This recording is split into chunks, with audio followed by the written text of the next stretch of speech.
Okay, we have already established a quorum and we are in open session. So at this point, I need a motion for approval of the agenda, please. So moved. Second. All in favor? Could I have a motion for approval of the consent agenda items, please? So moved. Second. All in favor? Thank you. Board communications, Yes, we have one. okay? This is your kind expression of sympathy, great to be acknowledged and deeply appreciated. Thank you. Our financial report. Yeah. She's got. Yeah. Just have a quick update on finances. Audit update, the finance department is continuing to work with the auditors on the 21-22 audit. We hope to have this wrapped up for the upcoming weeks, and we'll have Chitwood present the final draft to the board for approval. 2022 bond update, as of the end of October, we have spent $2,400,524.18 on completed and paid invoices. That leaves us with a current balance of $4,833,044.27. And that currently we have approved purchases that have not been paid, and that amount is $684,753.49. That's it for this Thank one. you. Thank you. You're welcome. Okay, at this time, we're going to kind of switch our academic focus with recognizing some of our students. And we'll go to the auditorium for just a couple of minutes here. If I make their way.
Going to continue on with the meeting. And at this point, we're at our, I guess our favorite time of the night. That in there was pretty nice, but academic focus. Miss Melizzi. All right, come on up, kiddos. Ready? Yeah. All right, we are ready. So thank you for having us this evening. We have Tanner Alfolter and we have Allison Leatherman here. So we are going to talk to you guys about dyslexia. I am super proud of these two kiddos for having the courage to come up here. This is something that impacts them in their daily life and especially with their education. So again, super proud of them for being here and talking with you guys about it. So dyslexia is a language processing disorder. It is something that can be hereditary. People are born with dyslexia and it is not a disease. So for many people, picking up a good book is a stress reliever. You know, it's relaxing. However, if you have dyslexia or dyslexia characteristics, it is anything but a stress reliever. It becomes a little bit stressful. Dyslexia affects 1 in 10 people worldwide. So this is something that is very real here in the world. Sometimes we don't realize it, but we see it all the time in education. So we are going to go ahead and get started. Tanner, are you ready, my dear? Yes. Okay. He has something he's going to give you. A little bit of homework real quick. Only you, Miss Melizzi. Well, we got to have a little bit of homework. That's right. School. It's school, Allison. Thank you, sir.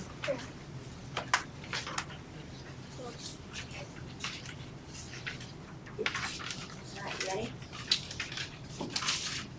Can you guys read this to me, please? Or can you just read it? Oh, So okay. just, yeah.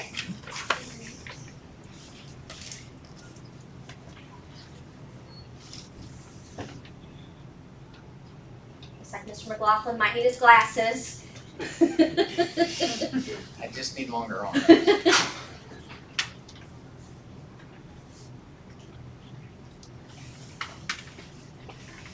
All right, so I'm going to go ahead and stop you. It looks like Mr. Young's kind of struggling there a little bit. We can get a little frustration. So raise your hand. Was this super easy for you to read? Did you feel confident? Did you have any problems reading this? Did you feel confident while you were reading this? Hands up. Did anybody feel frustrated? Let's see a round of hands if you felt frustrated reading that. Did anybody feel like you were reading a foreign language? Okay. So this is something that our kiddos deal with every day. So what the paper that you're seeing, that's kind of, if you have dyslexia, that's what you are seeing and feeling. You're having those frustrations in the classroom. So Mr. Tanner, are you ready? Or Allison, my bad. Allison, you're up. So, as Ms. Melizzi talked about, dyslexia isn't a reading disorder. It's an input-output processing disorder. Therefore, if we see something, we might hear something differently than what's actually going on. Okay. Tanner, you want to talk a little bit about what you Yeah. see? So, like on the paper, like, so what we see is like the words merged together and like the words are jumping off the paper when we're reading it. Allison, what's stressful for you with dyslexia? Testing, close due dates with large projects, and words and letters backwards, P, Q, B, D, and 9. So we have some tools that we have purchased to help our kiddos that have dyslexia because it's something that they can't control, and so we're trying to do research and find different tools and strategies to help our kiddos, and so they are going to tell you a little bit about some of the tools that they use that help them be a little bit more successful in the classroom. Yes. So Allison is going to pass something out. And Tanner, do you want, after they get this, he's going to talk to you about that.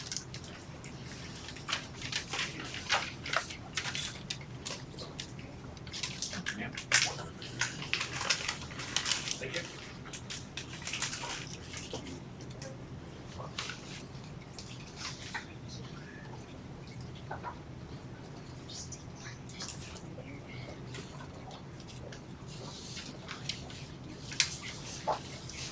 All right, Allison, do you want to tell them about the overlay? So as you have in front of you, this is a colored overlay. It changes the color of the paper itself, which helps the words stand out better.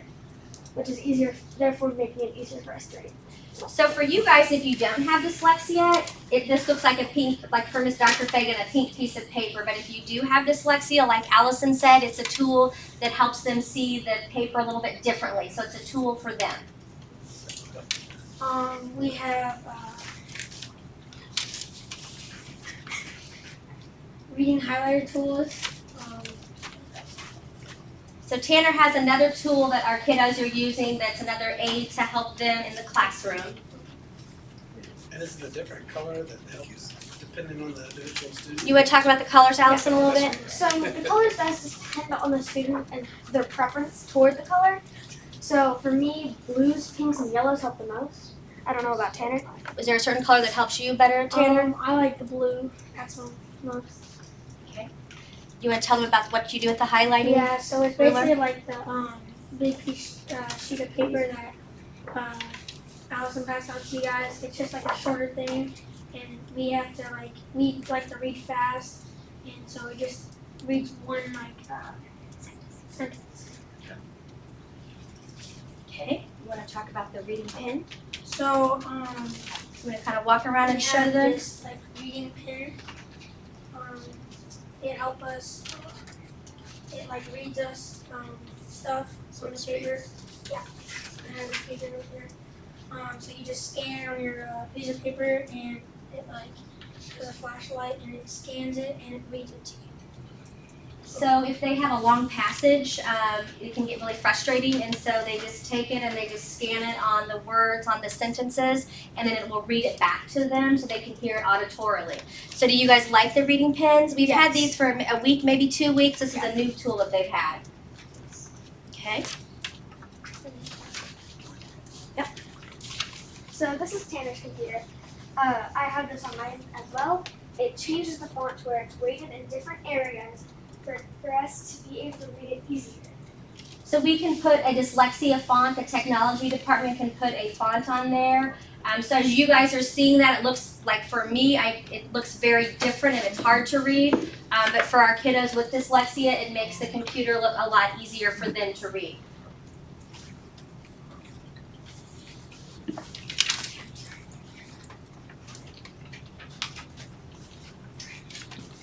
So another thing is like memorizing stuff. It's hard for us like to memorizing stuff. It's like hard because like with the due dates, it's just hard to find out like what to memorize and stuff. And the grips. Wow. They have a couple more tools that they want to show you. These are the grips. They control like the way we can.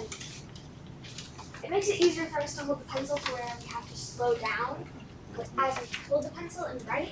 So it makes our writing more eligible for our teachers and anybody and everybody else who has to read what we're writing.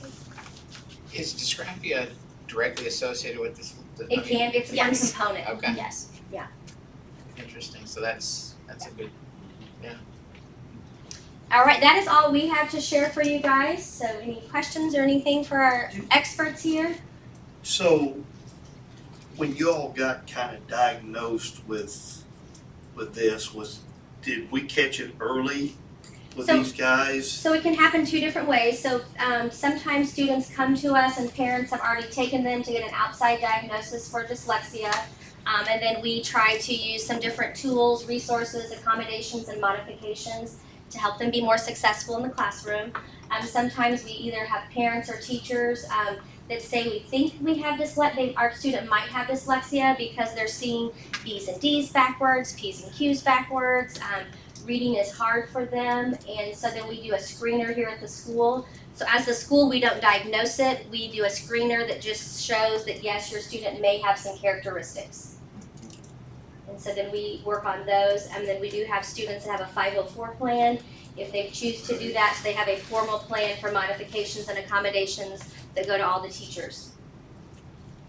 How easily accessible are the tools for the classrooms? With it being 1 in 10, you're guaranteed that there's several.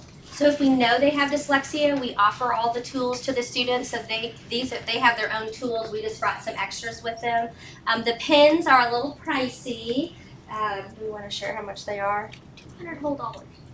They're a little pricey, $200, but they are worth it. So we want to purchase those for our kiddos. They have done a great job of being responsible for those. We have another kiddo who has Allison and the other student are kind of sharing the pen to see if that other student, if they're successful with it, so then we can purchase them their own pen.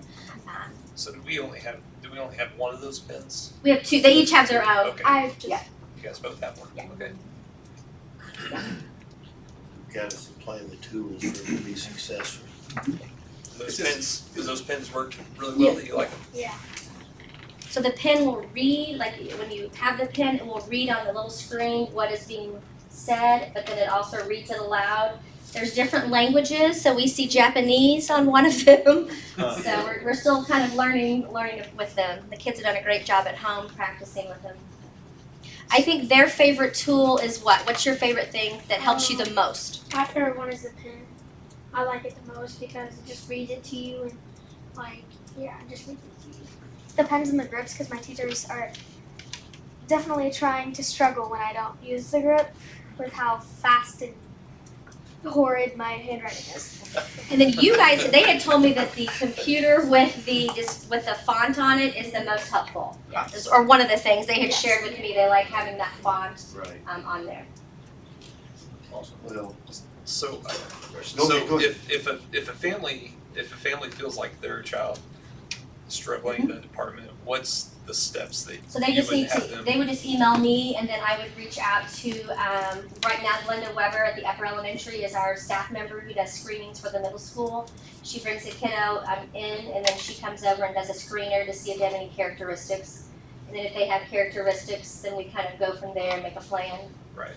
And again, we don't diagnose. We don't diagnose it, we're not the medical doctors, we can just do a screener to identify if they have characteristics. Now, do we have a recommendation where they can go to be screened to get that diagnosis, or is that basically in their?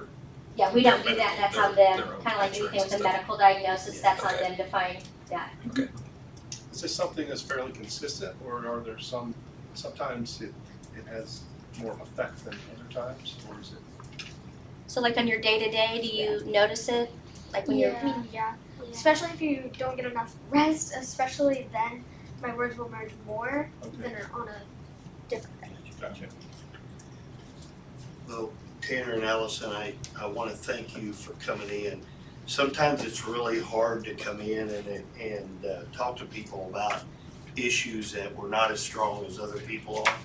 Yep. And I can say, I'm proud of you guys. It's awesome. Thank you for educating us, because when we don't have this, it's hard to understand, but you make it better for me to understand. So thank you very much. Thank you for coming. Thank you. thank you.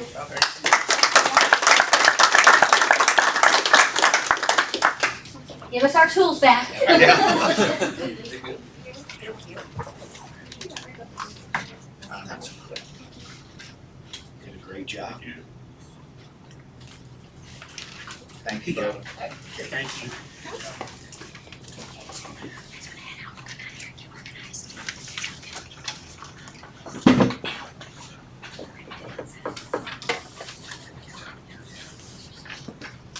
We're down.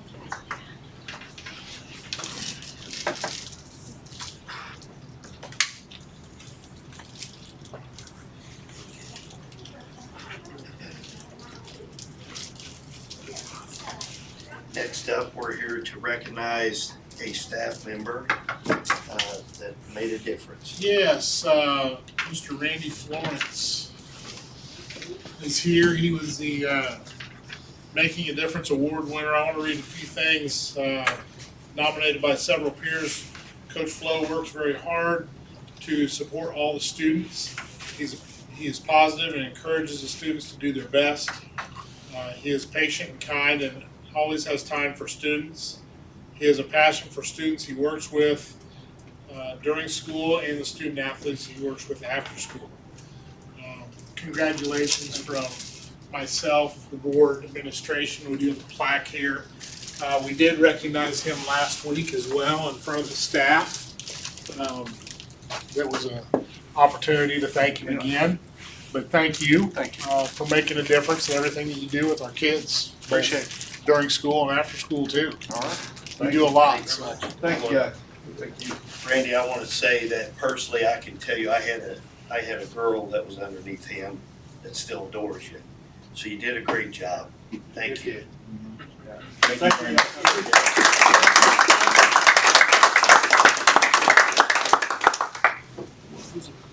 Yes. Okay.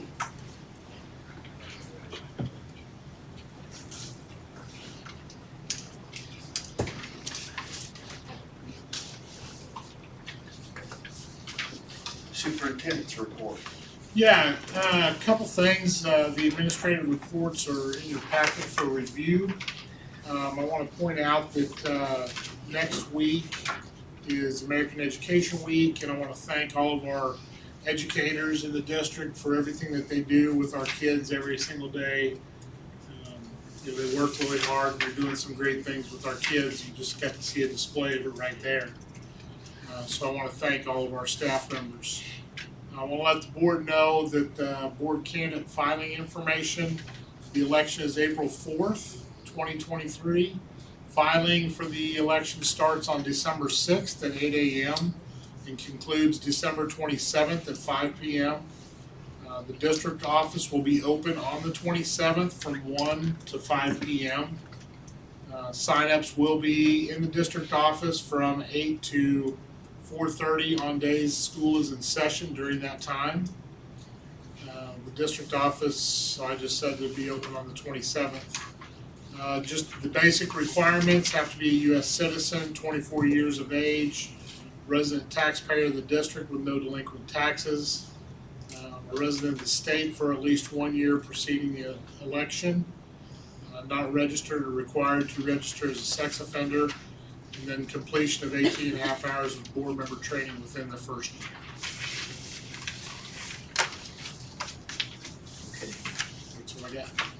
Okay, our discussion items, we have Representative Thompson here to see us. Come on down. Good evening, and thanks for letting me come by tonight, and I'll be quick and brief. First of all, it is really good to hear the positive things and see positive things tonight here. A lot of my phone calls I get at home is not positive about education. So I really want to thank you for that. First of all, you know, I was on Lexington School Board, as Mr. McLaughlin can tell you, for years, so I appreciate what everybody does. And it's so important today. And I strongly believe in good communication, and I really want to compliment the administrators and staff, and because we have excellent communication. And it makes it easier when there's an educational bill that, and we kind of talk when it gets recognized. And I start building a file. And when that file gets a half-inch thick and it hits the floor, then I know how I'm gonna vote, you know, and I appreciate the communication. In fact, there's times that I'm on the floor, there's amendments floating in, I'll text him or call him or whatever, and the communication is just really good. Because it's a big state, and we're supposed to educate all kids, but then yet I want to make sure we get our fair share, we do our things right. Yeah, I mean, it's kind of challenging. Sometimes I kind of get spoken to about that I voted the wrong way or whatever, but when you have a file that's half-inch thick, you know you did the right thing. Right. I gave you here, and I gave it to you not because of basically the information. I just want to show you the budget on the back page. The budget this year, and of course, I mean, there's some federal money and everything in there. I mean, everybody's budget is large, but this budget increased $14 million, and I mean, that's a lot. And again, I mean, as far as federal money and everything else. I had asked to be on budget my first session, did not get it. I'm asking again this time. I have asked a lot of questions, and 42 years in banking, I thought that I had some, but I was told I don't understand some of the budget, so I really hope to get on budget this year.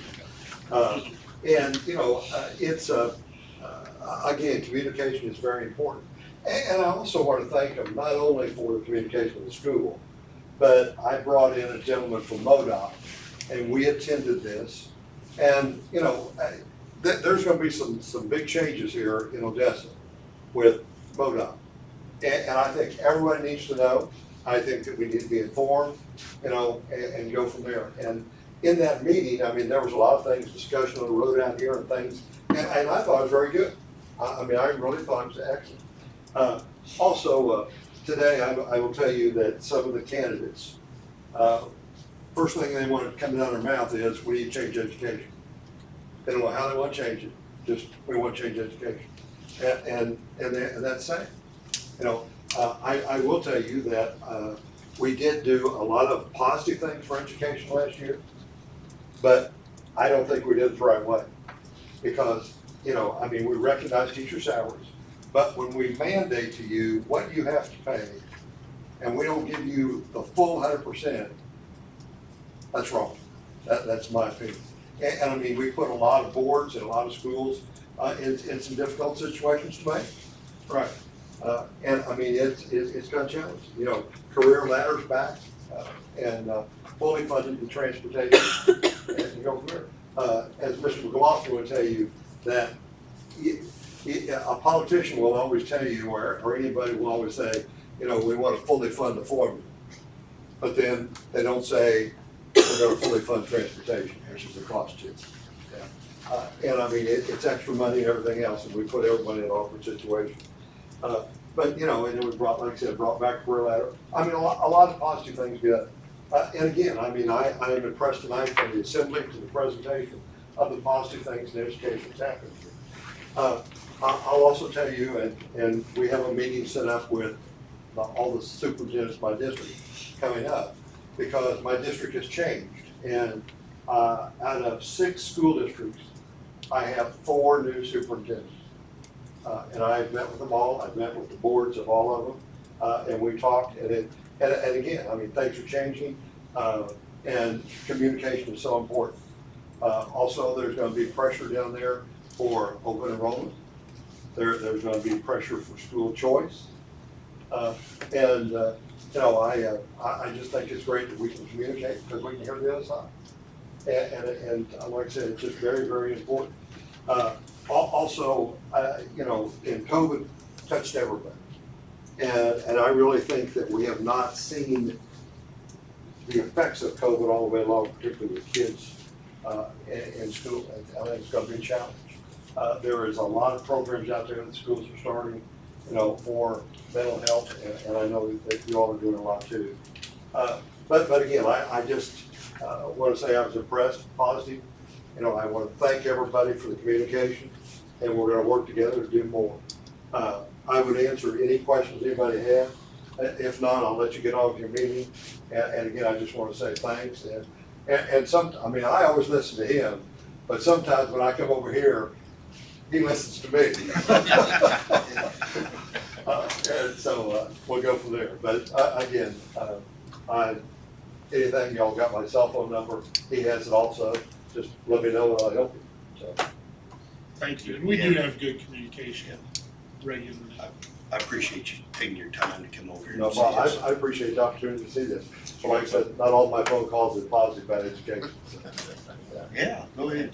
I know that Terry wouldn't overtly say this, but I'll tell you, as a Republican, when he supports public education, it makes his job more difficult in other areas. And I appreciate that about you, Terry. It's not about what's easiest, it's about what's right. That's right. I mean, it's about what's right, you know. And again, you know, I am very concerned about rural. There is a joint committee between the Senate and the House that's being established for rural communities. I've asked to be on it. I sincerely hope so. You know, because like I said, it's important. And again, I'm going to push for local control. You know, I think that's just so important. You know what's best for your kids. Now, I mean, you can get advice and whatever, you know, and everybody's involved, but you know what's best, all right? So, again, thanks for the opportunity. I'll be back. We'll communicate some more, and hopefully it's a good year. Thank you. Thank you.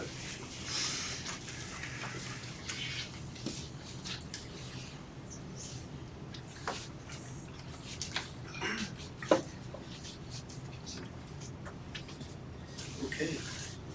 Next up, we have the discussion items, the construction update.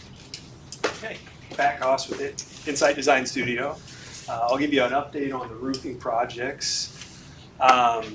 This is a roof plan of the high school. They just finished up this section right here, section 11, replacing the roofing. We've got a little bit of metal trim to do.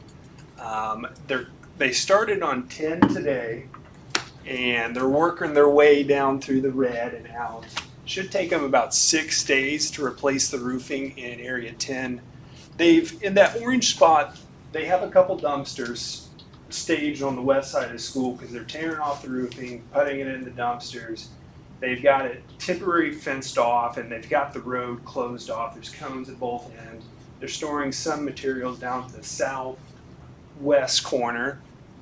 But they're doing good. They're having good luck with the weather, thankfully. It was supposed to rain today, but they snuck by. And then at the middle school, they're just wrapping up some metal work, the trim, downspouts, and it sounds like end of the week, weather permitting, they should be done at the middle school. So it's going well on the roofing. Any questions on that? Is there any heavy machinery in and out and stuff? There's a crane.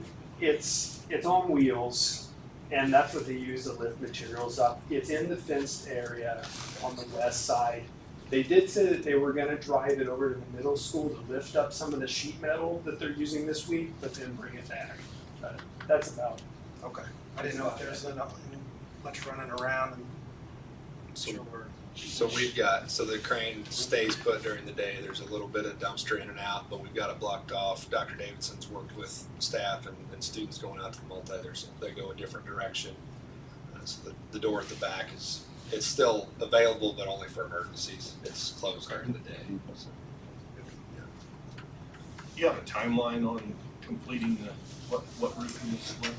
Well, I can't give you an accurate timeline. I just know per phase 10, it's going to take them about 6 days, and then by that pace, I'm not going to say anything because I don't have an accurate timeline. I can ask them and bring that next. And they're just continuously moving from one phase. They are. They're wrapping up. So they have the roofing crew that's tearing up the old roof and replacing it, and then the sheet metal guys are falling behind them. So the sheet metal guys, once they wrap up in the middle school, they're going to skirt in behind here, behind these guys working on the roof, finish up the sheet metal on 11, then move on to 10. And is this continuing to work out okay with the school? it has. There's been a little bit of noise. There's been an occasional glue smell. You might get with it pretty quick to get dampers shut down inside of here. It's been, I think, for the most part, successful. And they're estimating 6 days on 10, and then about another 20 days for the red is their estimate. Gotcha. So, Weather permitting. Yeah, kind of getting into that weather season. Yeah. Cold and steady. I see the leak there on it's like Yeah. the southeast corner of the. And that's been within the last few days. That was this last big rain, and they've already corrected, fixed the inside. They've jumped right on anything. So we've been really pleased with that.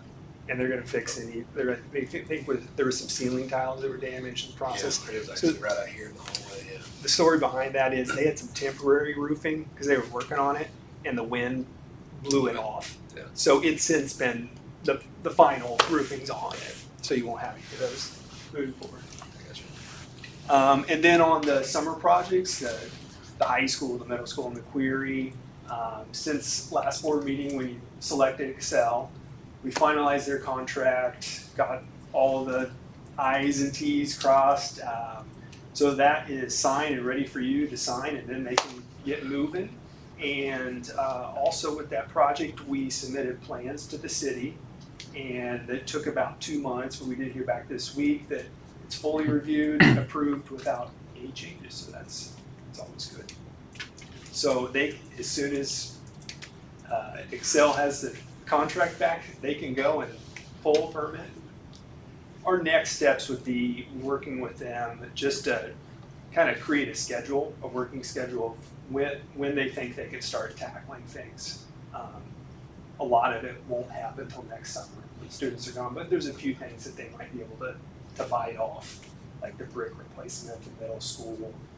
And we'll just work with them what schedule they think they can operate in, and then obviously work with you to make sure that students and staff are taken well care of, not disturbed as much as possible.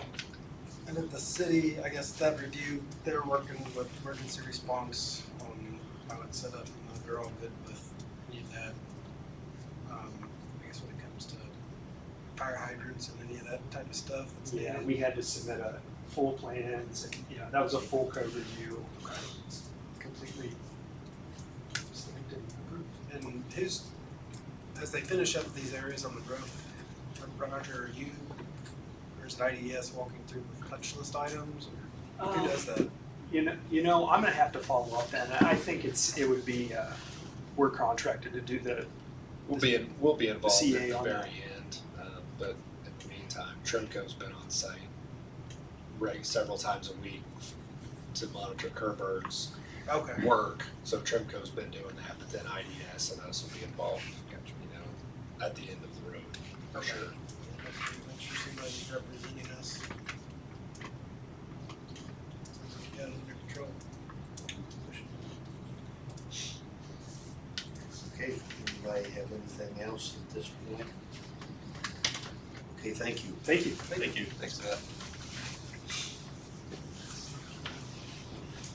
Okay. Next up is our membership trend. Yeah, this is in your board packet. The chart that's in there details the September membership count identified by cohorts over the past 13 years. The data is used annually by the state and county for calculating funding streams for the district, our district and everyone else across the state. We have seen a growth in membership over last year. A few of the details, the district saw 41 students growth from the past year. That was kind of sprinkled throughout. We did see a larger kindergarten class come in than what went out. Let's see the class that went out. A couple things I noticed on there, the average kindergarten size over those 13 years is 150 students. And the average graduating class is 151 students. So we're basically graduating what we're bringing in on average over the course of that time. It's good data for us to have and track and watch just to kind of see if we have growth or not, where that's happening. So this is something that we'll continue to keep up with and track annually and report annually to the board as well.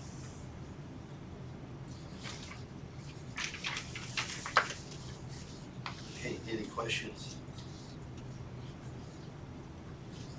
Okay.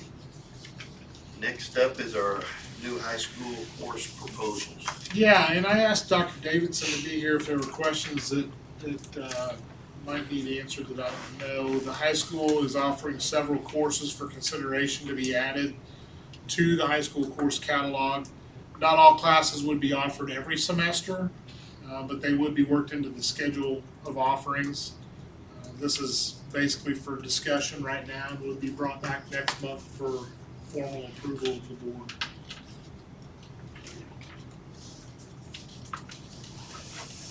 I see this as a good thing. I do That's a too. very positive thing. A lot of these courses, are they ag courses? Are they, Some of them are. some of them are in So the ag? Yeah, the first couple are science courses, and then there are a few just career and tech ed courses. Some will be in the FACS department, some in the industrial technology, and then there are a few new ag classes. And then world language, like we added French 1 this year, so French 2 is the next sequence that we need to add. So, Awesome. yeah. How did you go about determining what we're seeing on the paper? I'm sure there was others that were considered. How did you Yeah. get here? So there were. So early in October, I met with the department chairs. The counseling center and myself met with all the department chairs, and we just kind of had them start talking. It's kind of crazy to start talking about next school year when we haven't even finished the first quarter, but that's where we were, and just asked people to be mindful. Something that I asked everyone to do is, go back, talk to your departments, talk about those classes that we want to offer, we think kids need. I said, keep our student lens on. What do kids today need, depending upon their various career paths? We know they're not all college bound. We know they're not all tech bound. We know they're not all workforce. So kind of just asked everyone to think about all types of learners.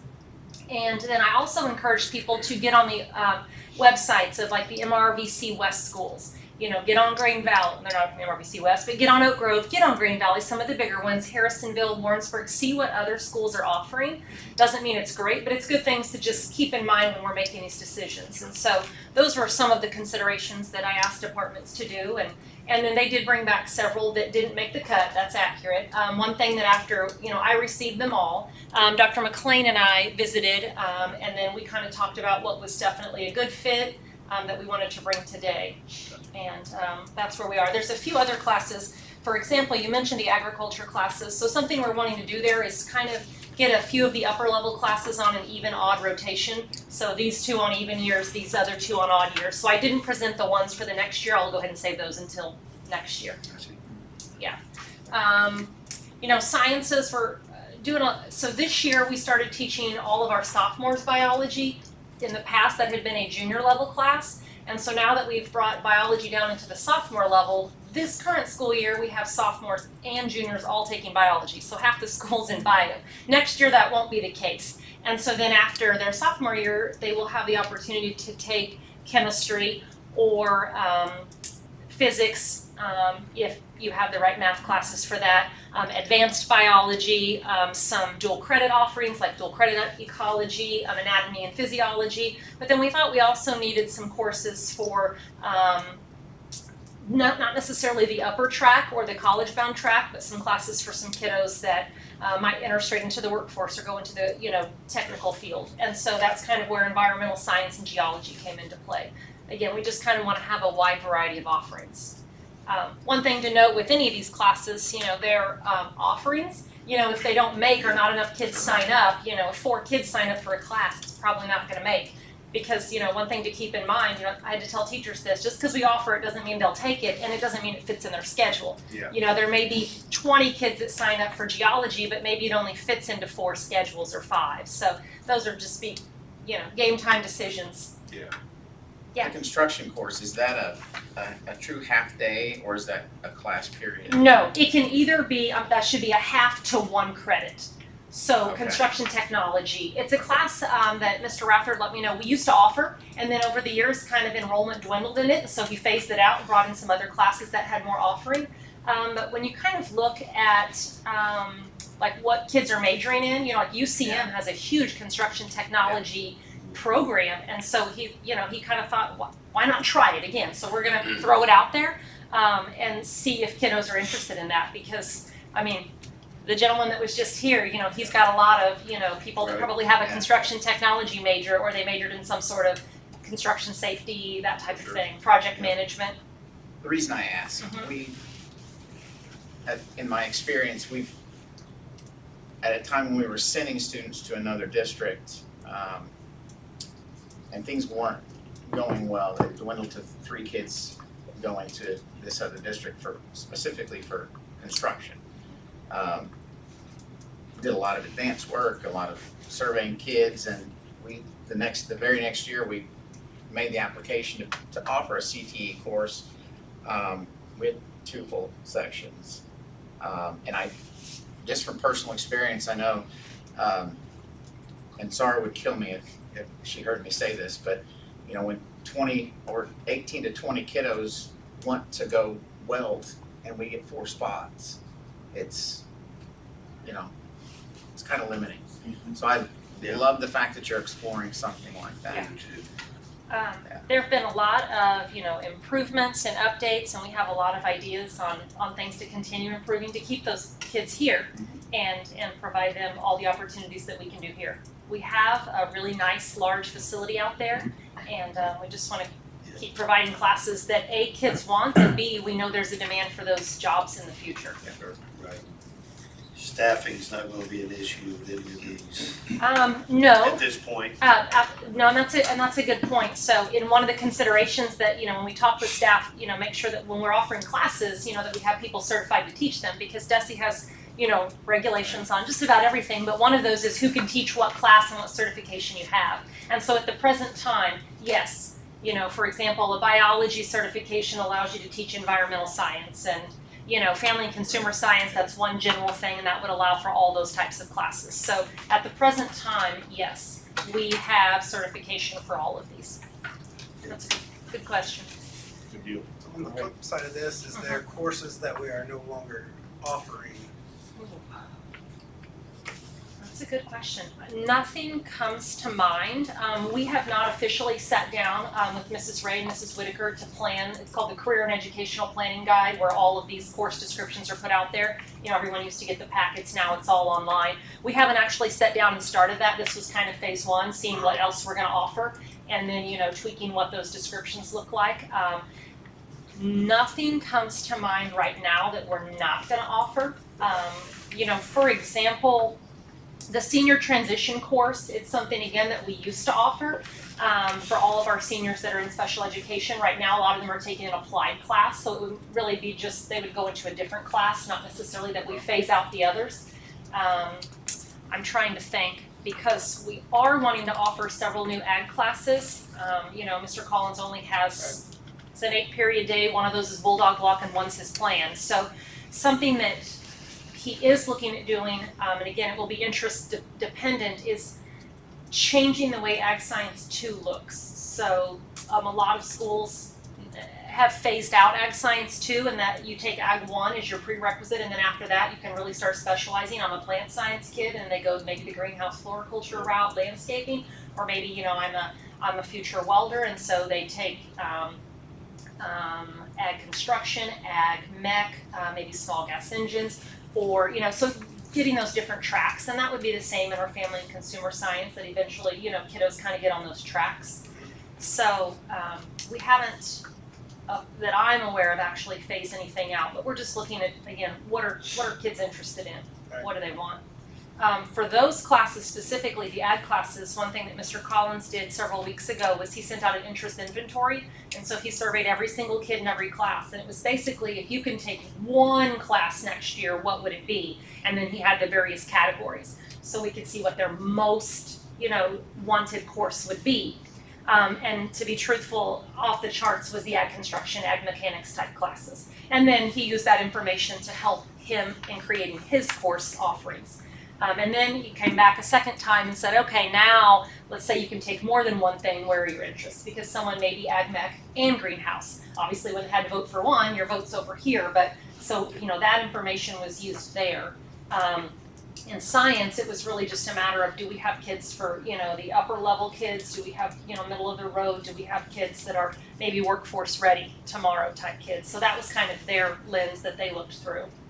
And then, like I said, world language, we started French 1 this year, so we really need to offer that second sequence. Awesome. Any other questions? I think it's great that we're starting to target more of the workforce kids, because I know in the past, especially Brian Madsen, when he was sitting there, that was one thing he brought up, and we had a lot of discussion about how important that was to this community. Half the people sitting around this table, are in construction, and I think being in the business, our community is known for the skilled workers that we have, and having an opportunity for our kids to be able to jump into those positions is really helpful, I think. So I think it's We a have great a very idea. strong ag community too. Yeah. Absolutely. Yeah, we do. This is good, really good. Well, I'm glad you mentioned that. Dr. McLean and I have had conversations, and I'll just be honest, we're not ready yet to talk about some different ELA options that would be for kiddos on a different track. We've had those conversations, we just weren't ready to put that before you today. But we are looking at maybe doing something a little different. We started this year with our ELA 4, so we have, you can take dual credit through UCM, you can take here college prep ELA 4, or you can take here ELA 4. And so some of the differences in ELA 4 and college prep ELA 4 would be, you know, the reading materials, reading more technical manuals instead of more fiction, you know. And so just things that are a little bit more applicable to those entering the workforce or a tech school. So we're looking and having conversations about how does that look in junior level English as well. But we just weren't ready for that, didn't want to rush it. Thank you very much. Yeah. Thank you guys. Yeah, thank you. Okay. Next up in discussion items, we have technology program update and security upgrades. I'll just turn this over to Mr. Seals. He's the one that knows all technology. Well, for the program update, I think you guys have all the information there in front of you, just kind of highlighting what projects were, you know, completed or working on last year, and then what our goals for this year were. So if you have any questions on that, let me know.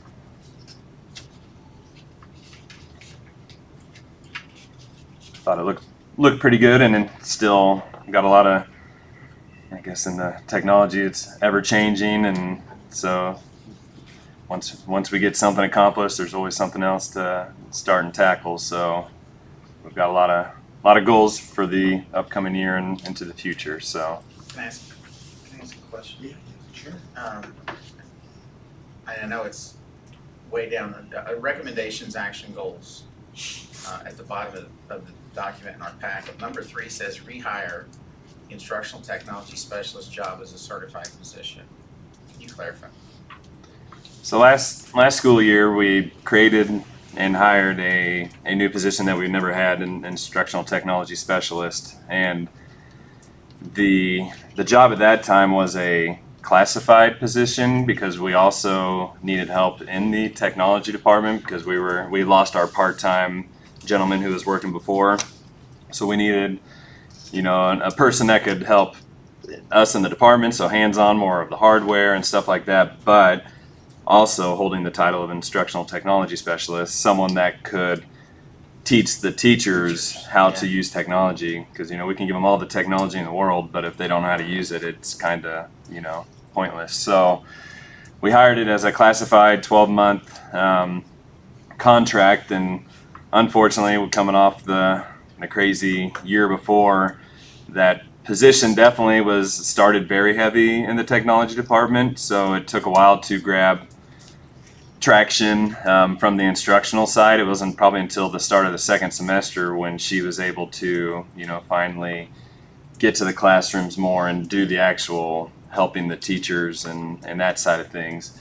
And then as soon as we, again, started implementing new procedures and calendar appointment invites and stuff for teachers to reach out to her at the time, and then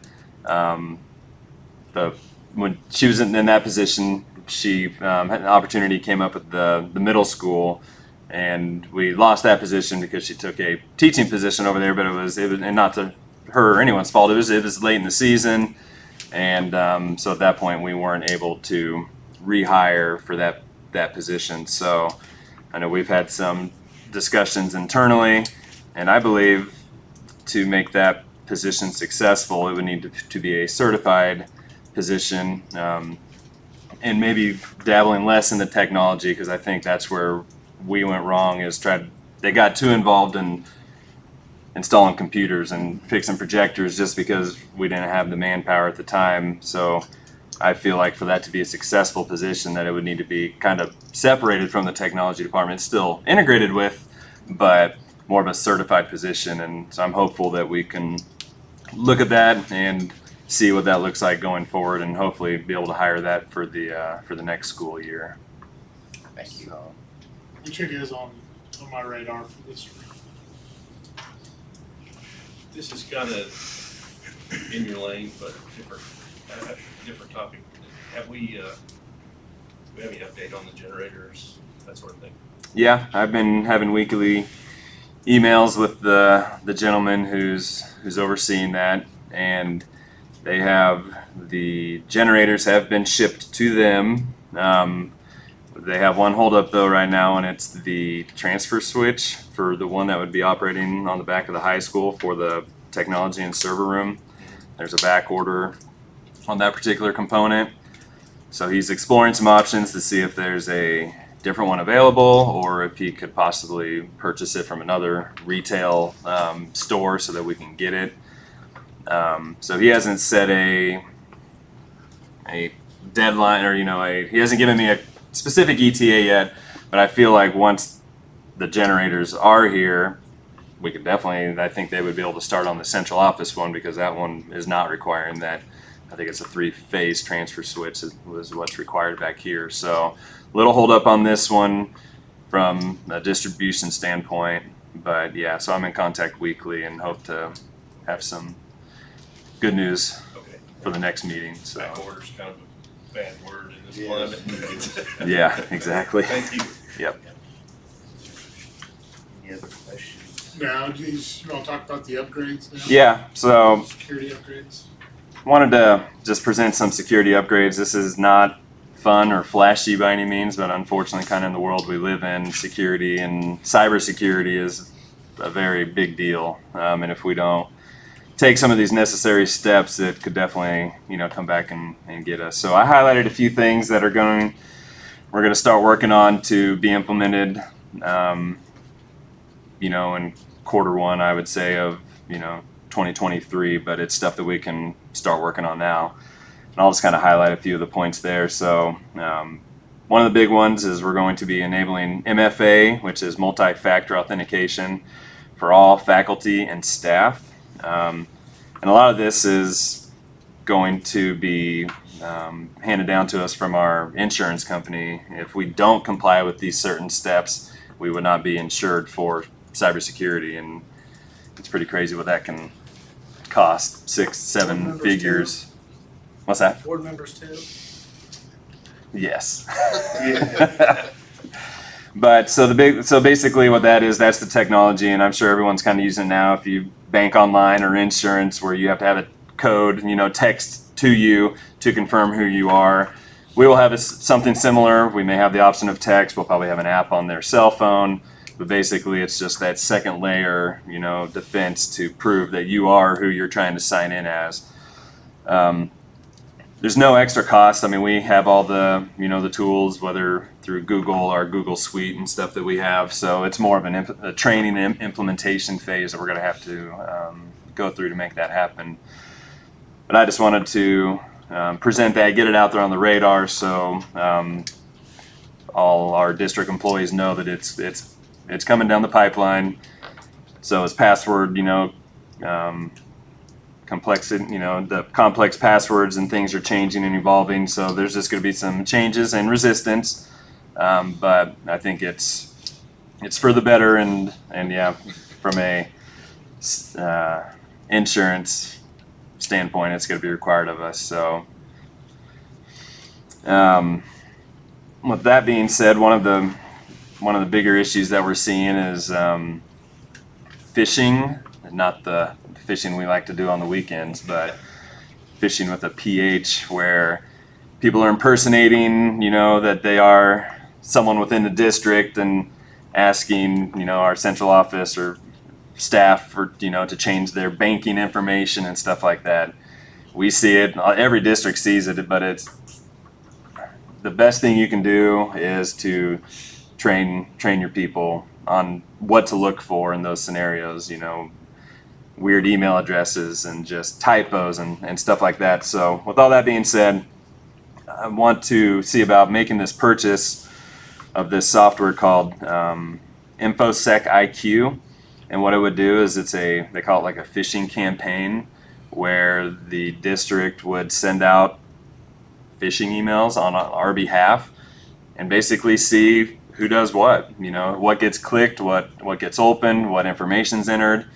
And with that software, it will track and report what everyone does, and then it has instant remediation in it as well. So if someone does fall victim to our, our fake phishing test, they will then get routed to an online training platform, and they will have to complete, kind of get certification or pass this course to show that you know what to look for in these situations.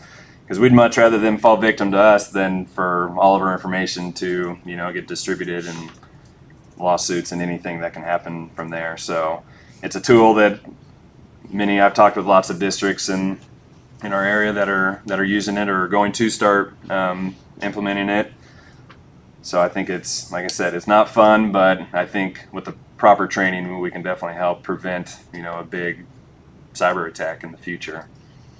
So is that something we would do ever so often? How would that work? Yeah, with the software that I'm looking to purchase, it would be an annual cost, and we could distribute one weekly, monthly, quarterly. I could send a Netflix one to some people, a Burger King promotion to some other. It's pretty interesting what you can do, but so I get to kind of play around with it and have fun. But I think it'll be a good tool to use, and for $750 a year, that could save us big time Prevention. for any future issue. And last thing I just want to highlight on here was some network assessments. So there's a company called CISA, which stands for Cybersecurity and Infrastructure Security Agency. It's a government agency, and I work with them currently, but there's some other programs that they offer free. They call it like cyber hygiene, where they use all their tools and expertise to scan our network, scan our programs, our servers, and everything to see if there are potential issues, and they will help us fix those before the bad guys find it.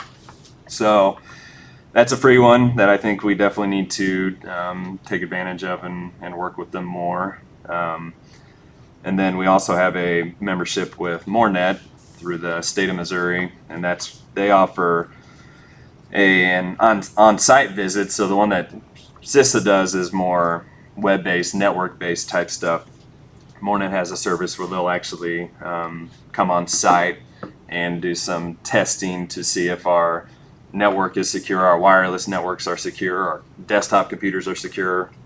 And they offer, it's around $500 to get them out here to do an assessment like that. And again, they'll give us a full report, and we can remediate and fix based on their recommendations. So lots of stuff to do.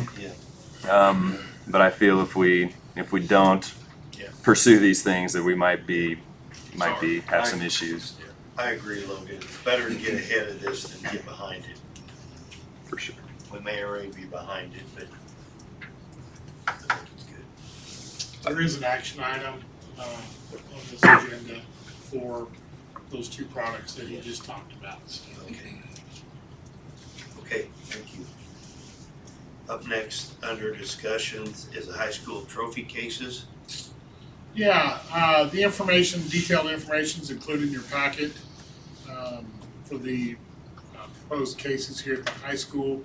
The class of 1972 has generously donated all the funds to purchase these cases.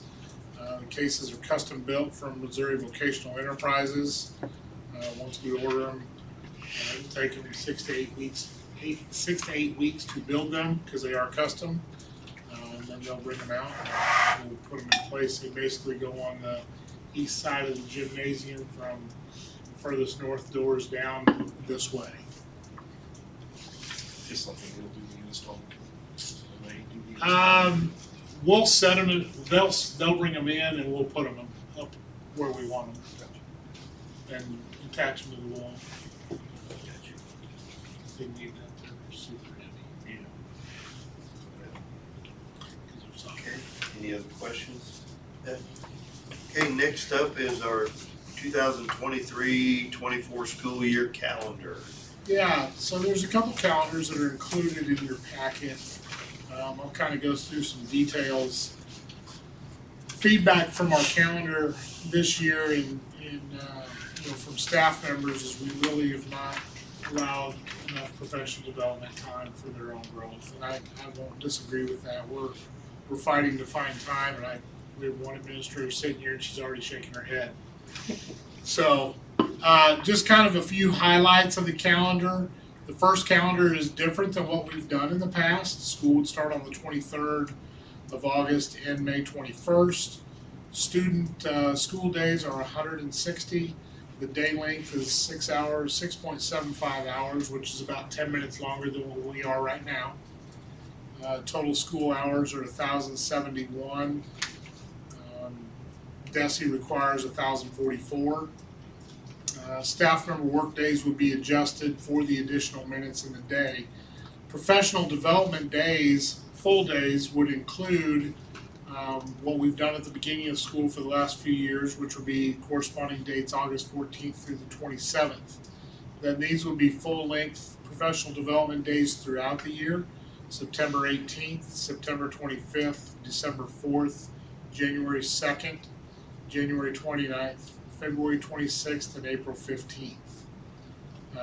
The only one that we currently have and will be corresponding in next year's calendar that is full length is January 2nd. All inclement weather days would be included, so school would be able to conclude by May 27th, which is before the holiday. For the days off, we would offer childcare for anyone that did need it, because we do have additional days off that we've not had in the past. Like I said, this is really generated from our spring survey feedback as well as feedback from staff after the beginning of the school year. Looking at the second calendar, the draft number 2, school would start the same day, August 23rd, and we get out a little earlier on May 16th. 167 school days. School length is 6.5833. School hours are just about the same at 1,072.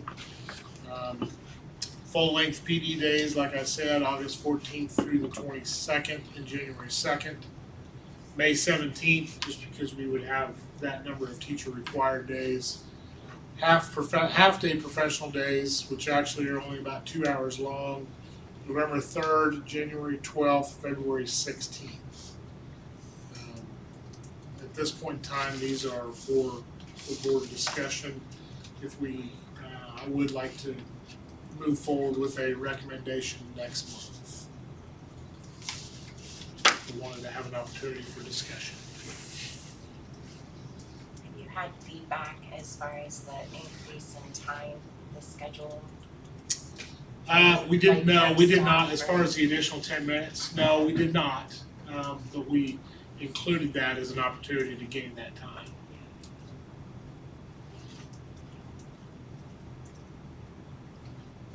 I appreciate hearing that our teachers want to increase their skill sets, and I like the fact that you guys are listening to that and providing that opportunity, because it's just really important. So.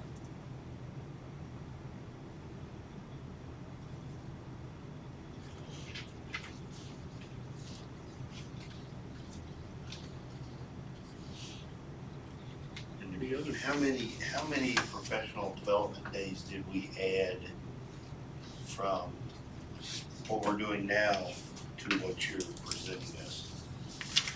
Full-length PD days, 1, 2, 3, 4, 5, 6 full-length PD days. That's a difference As an addition. as an addition to what we're doing now. Yeah, as opposed to what we have now. Right now, we have 1 full-length PD day, Most are half Half days. days. and the rest are not Like quite 2 And hours. a half a day. They get out. And just from a teacher perspective, when you get 2 hours after you it's hard to be super productive. So, my only question, I guess, is to me, we want to make sure that we're not throwing a burden on our community here with, I completely agree. I don't want that to come out, I don't agree with what we're talking about. But I want to make sure that, we're talking, that's a big difference, 6 days. We would, yeah, It's like so the childcare Are we Yeah. running buses and everything? For the childcare, on those days, no, we would not. But we would provide childcare if people want to bring their kids here for those additional days off. And I would envision like the childcare wouldn't necessarily have to be, I don't know, I'm not in charge, but wouldn't have to be school hours. Like what if you had more of a childcare hour setting where it's, I don't know. We would run SOAR, as we do right now, before school and after school. And then in the middle, we would run childcare for the students that needed it. And we would utilize our SOAR is parents 6 to to do 6, right? that. I believe so.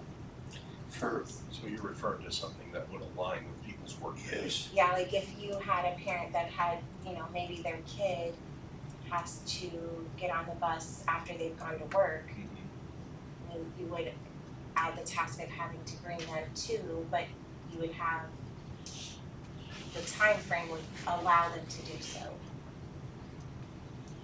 You know, to me, the biggest part of this is communication with our people beforehand and preparation so that they know what we have to offer. And we would start getting that information out as soon as it was approved, because I think to that point right there, people are gonna wanna know the information, and if they need to make any changes to what they're doing, they're gonna wanna have as much advance notice to do that as what they can get. And think about too, like snow days, sometimes you get an hour notice. Yeah.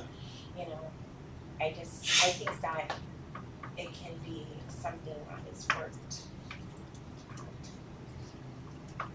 out. With communication and Yeah. and lead time. And this is just discussion today. It's up for us to, okay. Yeah, I'm just throwing that out there. Absolutely. Any other discussion on the calendar right now? Okay. Career ladder. Yeah, so this program that actually Representative Thompson referenced earlier, we did put this in place. You were given a list of clubs that are being offered by staff members, clubs, programs, and activities that they can obtain that they're doing to obtain career ladder hours. In addition to the clubs, staff are still, we're doing the tutoring, peer-to-peer professional development activities and district planning with CSIP and those types of activities. But I wanted to put it out there and give everyone an opportunity to ask any questions that you might have. I like the creativity of the ideas that they've come up with for it.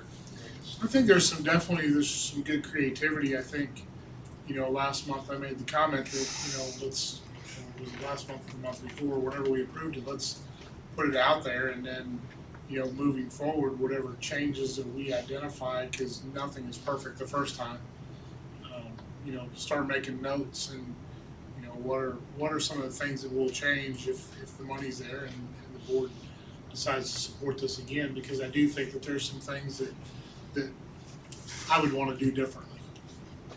But definitely some creativity, definitely interest for kids. There's opportunities for academic advancement. There's opportunities for connectivity with students that, might not be there as well. I like that there's some hobby type choices. I love the fishing club at the high school, and the fact that they're wanting to maybe potentially get to be a competitive team. So That's awesome. as far as the information that we had here to go through the recipients, if you align that with, what we have, I came up with somewhere around 55 recipients. Right. And our state application is 113. Well, not everyone on this list, so we have people that are doing tutoring that might not be doing a club or activity. Okay. So they're getting hours through that, or, the professional development where they're going out, getting professional development on their own time, bringing that back into the district. So there's there's those activities that are going on that aren't necessarily a club or activity. So were those activities going on before career ladder? Some were because the state allowed you to backdate everything back to July, it was either July or August 1st. So some of them were, but not if there was any, if there was some type of pay involved, that would not have been allowed. It had to have been something that they would have done on their own, and then they're bringing it back to the district. So would that be an example of like the National Art Honor Society? Because that was already a thing. Well, but this is National Art Honor Society, isn't it? Yeah, And National Art, but that always It was a thing in the past, but it had kind of gone away and it was brought back with the new teacher. I was gonna say, I was a part of National Art Honor Society. So I guess what I was getting at is we have some descriptions of clubs here, but there's a lot of information of things that are taking place. There's other things that are happening that aren't just clubs and activities. Tutoring is an example. Or let's say a teacher is found a class or a training that they want to attend on a weekend, and they're gonna spend their Saturday and Sunday in those hours that they're not getting paid for, they can turn in as, because they're improving their own skill set. We went a step further that they've got to present that information to staff and help educate our staff too. That's great. So that was I guess that was my next question, is that some information that we can be aware of, that we can? Yeah, we can round that up too. I apologize. Yes, we'll make note of that.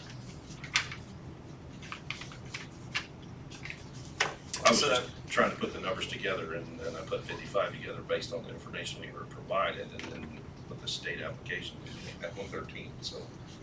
And we have a lot of other people involved. Yeah, and we have a few people, I'm gonna say it's less than 5, I don't remember for sure. But we have a few people that have decided not to do it. Actually, it might have been 5 decided not to, but 2 decided to. But that number's gonna be pretty close, I believe. Like I said, I mean, I know that this is a way for teachers to be able to make, some more money, and do something, but just looking at, what's been presented as, ideas or, what's been accepted. Some of this stuff, I mean, just to me, the Harry Potter Club, I mean, that to me sounds more of a passion, that maybe a teacher just very interested in this and knows that there's kids that are really interested in this, and this is something they're gonna do because it's more fun for them maybe, and so to me, that's what I'm saying by the creativity side of it is it looks like there's a lot of opportunities. Tabletop gaming club, I mean, things that I think are going to draw interest from kids that normally wouldn't be an opportunity, and so it helps everybody else out. So like I said, I think kudos to the teachers that are coming up with these things because it's pretty cool. So this career ladder, is this something that is then at the end of the year paid to our teachers? I think it's a June 30 thing. It is. It'll be June payroll, I believe, but yeah, it's a June. You've got to complete all the criteria, and it's got to be signed off on by building administrators in the district before it's paid.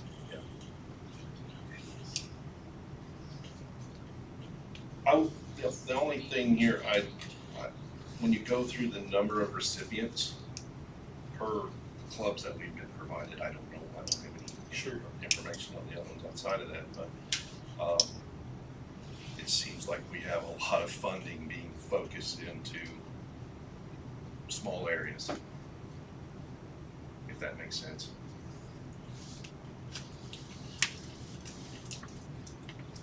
Meaning? Well, meaning I see what we have here. We have this one that says 56, gonna reach 56 students, and we have 5 recipients in that club. Right. So, if I understand this right, it's a 3-stage thing, right? So you can qualify for stage 1 with certain experience, stage 2, stage 3. Correct. So if we have 5 recipients to this one particular club, then we have a potential of having $25,000 in this one particular direction. Well, Am I thinking about that right? kind of, yes. I mean, But if you have but 5 you fives, can't- that's well, you 25. can't wrap up all your hours in just one of those activities. So within our career ladder plan, and I don't have it in front of me, there are limitations on the number of hours you can have for an activity. So you're gonna have to do some other things. You can't, So what you you're telling can't me do is 100 hours in just one club. You're gonna have to do more than just that. that's, so I guess I would like to be educated on that too. Okay? Because the way I read this, I sat down and read through this and then aligned the numbers and I'm seeing, I think there was another one here that it was gonna reach 5 students and there was 2 recipients and, you know, at that point, I'm thinking we have 2.5 to 1 ratio in that circumstance, where we have others that are going to 70 students or with 1 recipient. Does that make sense? Yeah, it does. And I'll get you some more detail. I'll get the board some more detailed information. So what you're saying is, 'Cause- we got 5 recipients on a particular club, that's not their only duty? No, they're on multiple, they'll be, you know, you might have somebody that's working on that is getting hours from tutoring too. Okay, So, or maybe they're on another club. okay. Maybe they're on one of the reading clubs or something like that. Or some of them, I think are doing like 3 or 4 different things Okay. to get their To get total their, hours. to get their time. To get their total hours. Okay. It was 5K, one every Monday for 8 weeks. Well, I guess do y'all have, I mean, so the state's paying what percentage of this? 60. Okay, Actually, so, about 50 because we pay retainers. It's more like Like, 50 yeah. after the bid. Yeah. okay, so do you have like a budget? Kind of Yeah. figured out what this is gonna cost us? Yeah, if I remember right, it was about you guys saw that, it was in the deal, Yeah. 249, Okay, that was I believe. all of it, I saw that, but. Yeah. Yeah, that's- That was with the retirement and everything. That's with retirement and everything. Okay, That's not the number that was reported to the state because that didn't include retirement. okay, I saw that number too. So I'm just speaking for myself, but I No, would be that's fine. interested in knowing Yeah, what else we're offering, what else we absolutely. tutoring, and to me, that would be important. So, Yep. I'll get that gathered up. Thank you.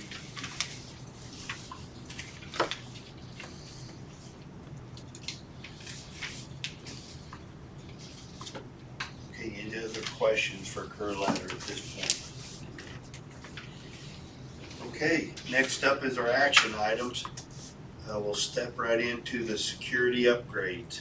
Yeah, Logan detailed these a little bit ago, and we'd like to go ahead and move forward with the 2 that he recommended, the Mornet, and what was the other one, Logan? I Or apologize. the InfoSec Yeah, info. for the phishing, and then Yes. A motion to accept security upgrades as presented. We have a motion. Can I have a second, please? All in favor? Thank you. Okay, next up, we have out-of-state travel request here. Dr. Fagan can answer to that. Second grade. Yeah, 2nd grade to Deanna Rose Farmstead, Overland Park, via April trip. I'll make a motion we accept the out-of-state request, travel request, as presented. Can I have a second, please? Second. All in favor? Thank you. Okay, at this time, I think we're done with our open session, so could I have a motion to conduct a closed executive session, including any record or vote at the next scheduled meeting pursuant to statutes contained in chapter 610.021? So moved. Second. Roll call. Aye. Aye. And aye.